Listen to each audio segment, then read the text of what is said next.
சின்னமனூரில் ஒரு பெரியவர், அவருக்கு 2 ஆண் குழந்தை, ஒரு 200 ஏக்கர் நிலம், விவசாயம். திருவாசகம் தான் அவருக்கு எல்லாம்.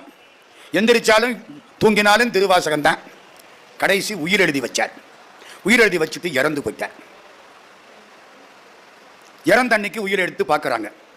என்னுடைய 3 பிள்ளைகளுக்கும் இந்த நிலத்தை சமமாக பங்கிட வேண்டும்.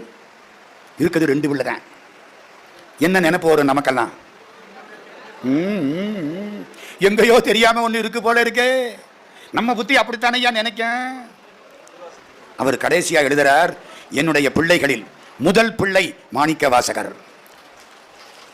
என் நிலத்தில் மாணிக்க வாசகருக்கு 33 ஏக்கர் ஒதுக்கணும். இன்னைக்கு சின்னமனூர்ல மாணிக்க வாசகருக்கு கோயில் கட்டி 33 ஏக்கர் சும்மா இல்ல, அருமையா இருக்கு. கோயில் நடத்தப்படுகிறது. திருவாசகத்தின் மீது எவ்வளவு ஈடுபாடு!